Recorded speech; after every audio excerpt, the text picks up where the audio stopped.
আমি সিলিন্ডার হতে আসিনি।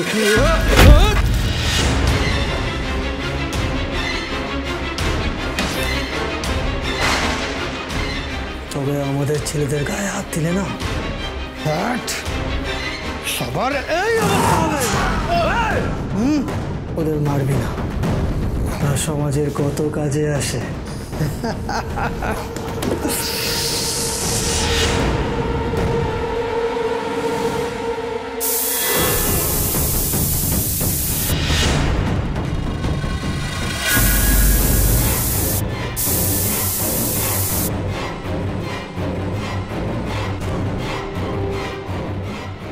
এই যা, শুধু শুধু খুন খারাপই একদম ভালো লাগে।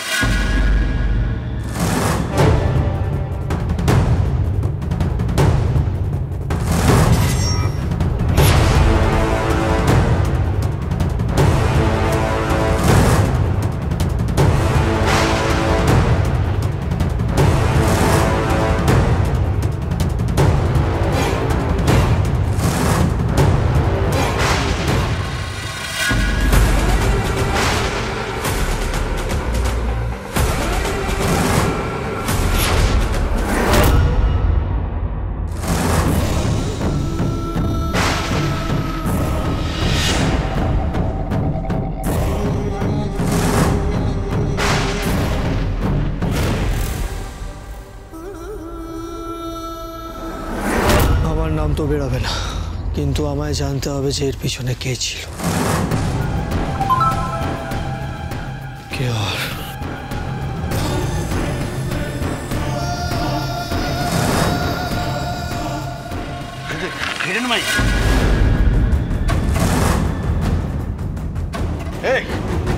কে আপনি?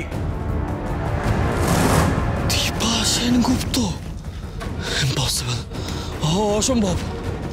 এটা হতে পারে না, এটা কিছুতেই হতে পারে না। এতদিন পর আমার সাম্রাজ্যে আঘাত আনলো সেই একই মুখ। না না না, এটা কিছুতেই হতে পারে না। কে কে? প্লিজ আপনারা চুপ করে থাকবেন না। পরমা কোথায় বেয়ান? ওকে ফোনে পাচ্ছি না। কোথায় ও? আমি না অবাক হয়ে যাচ্ছি, আপনি আবার আমাদের বাড়িতে সেভাবে অশান্তি করছেন। আবার ওকে ছেড়ে দিলেন? আরে আরে, একটা মেয়ে রাত বিরেতে বাইরে বেরিয়ে গেল, কোথায় যাচ্ছে, কেন যাচ্ছে, আপনারা ওকে জিজ্ঞাসা করবেন না? কি আশ্চর্য বেয়ান, একটা জিনিস বুঝুন, আপনার মেয়ে যদি কোথাও যেতে চায় দিদি আটকাবে কি করে? ওর নিজস্ব কোনো স্বাধীনতা নেই। আপনাদের কোনো দায়িত্ব নেই বেয়ান? হ্যাঁ দাদা, নিশ্চয়ই আছে, কিন্তু একটা জিনিস প্লিজ বোঝার চেষ্টা করুন। পরমা একজন অ্যাডাল্ট মেয়ে, ও কোথায় যাচ্ছে, কখন যাচ্ছে সেটা নজরদারি করবো না সবসময় সেটা সম্ভব? আর বেয়ান ওর কাছে জবাবদিহি চাইলেও সেটা করবে? আপনার কি মনে হয়? ইন্দিরা, ওদের একটা প্রশ্নের উত্তর দিও না, কোনো লাভ নেই। এই জন্য সেদিন আমার মেয়েকে নিয়ে চলে যেতে চেয়েছিলাম। এই বাড়ির তো কারোর কোনো মাথা ব্যথাই নেই আমার মেয়েকে নিয়ে। এই বাড়িতে নাকি একজন আইপিএস অফিসার আছে। তাকে বলেছেন আপনারা? একদম মিনিংলেস কথা বলবেন না। অনেকক্ষণ থেকে চিৎকার করছেন, গলা নামিয়ে। আমাদের বাড়িতে মেয়ে আছে, সে বন্ধুদের সঙ্গে দেখা করতে বাইরে বেরোয়, কোনোদিন আমাদের মনে হয়নি সে অন্য কোথাও যাবে। মিনিংলেস কথা বলছে। এই তো police officer mister Aditya Chowdhury. আমার মেয়ের যে কোনো খবর নেই, তার কোনো দায় নেই তোমার? কিছু মনে করবেন না, কিন্তু আপনার মেয়েকে দেখে রাখার কাজ আমার না। ও আচ্ছা, এই কথাগুলো বলতে তোমার মুখে আটকাচ্ছে না? আমার মেয়ের এই পরিস্থিতির জন্য ইউ আর রেসপন্সিবল। ইয়েস। আপনি কিন্তু আজে বাজে কথা বলছেন। চিন্তা করছেন, মাথা ঠান্ডা রাখুন। এই সুদীপা, তুমি কোনো কথা বলবে না, তোমার একটা কথাও আমি শুনবো না। আমার হাজবেন্ডকে নিয়ে কথা বললে তার পরিপ্রেক্ষিতে তো আমি কথা বলতেই পারি, তাই না? আপনি অযথা চিন্তা করছেন। আর আপনার মেয়ের যদি কোনো সমস্যা হয় তার জন্য এই বাড়িতে সবাই আছে, সেটা দেখবেন। আপনি এইভাবে টেনশন করবেন না। আর এই সব কিছুতে আপনি মিস্টার চৌধুরীকে এইভাবে দায়ী করতে পারেন না। আপনার মেয়ে ঠিক ফিরে আসবে, ওর কোনো বিপদ হবে না। শ্রুতি একটু শান্ত হও, ও আগে ফিরে আসুক, না হলে এই তুমি একটাও কথা বলবে না, এই সব কিছুর জন্য তুমি দায়ী। আমি আপনাকে হাত জোড় করে অনুরোধ করছি বেয়ান, আমার বাড়িতে দাঁড়িয়ে আমার ধৈর্যের পরীক্ষা নেবেন না।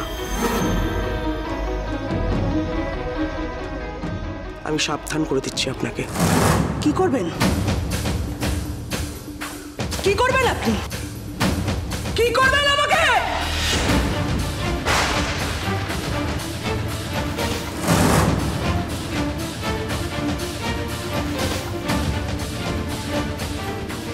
ওই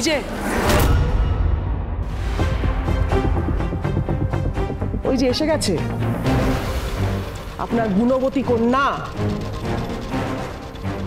যার জন্য চিৎকার করে আপনি বাড়ি মাথায় করছিলেন। দেখো, শুধুমাত্র তোমার জন্য তোমার বাবা মা বাড়ি বয়ে এসে আমাদের অপমান করছেন। কি হয়েছে তুমি? কেন সহ্য করবো? হ্যাঁ, কেন সহ্য করবো বারবার?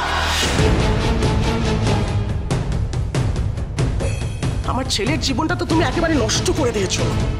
এবার কি আমাদের জীবন শেষ করে তোমার শান্তি হবে? না না, আমার ভুল, আমার ভুল। সেদিন তোমাকে তোমার বাবা মায়ের সঙ্গে বাড়ি পাঠিয়ে দেওয়া উচিত ছিল। আমার মনে হয় বড় মা ও কিছু বলতে চাও কি? না, আজকে ওর কোনো কথা আমি শুনবো না। কেন শুনবো? ওর বাবা মা আসবে, আমাদের অপমান করবে, কেন সহ্য করবো বলুন তো? যান, নিয়ে যান, আপনাদের মেয়েকে নিয়ে যান, যান। পরমা বল, আমাদেরকে কেন খবর দিসনি? বল, কেন এ বাড়িতে পড়ে আছিস? কিসের জন্য? কি রে,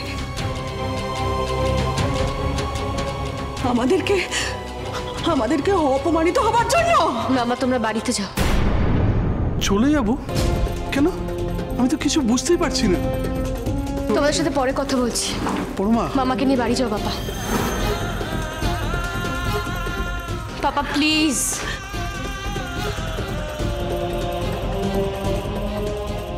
চলো।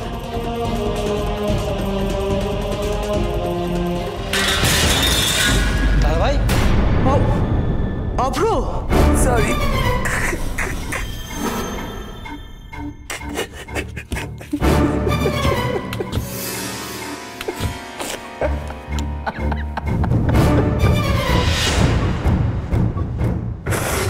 हमारी अधूरी कहानी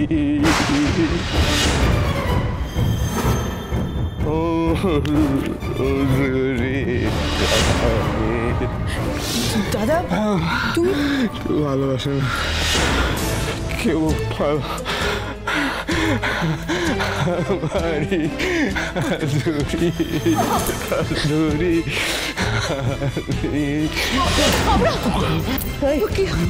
এই ঘোড়ো, এই তুমি মদ খেয়েছো? হ্যাঁ, তুমি মদ খেয়েছো অভ্র?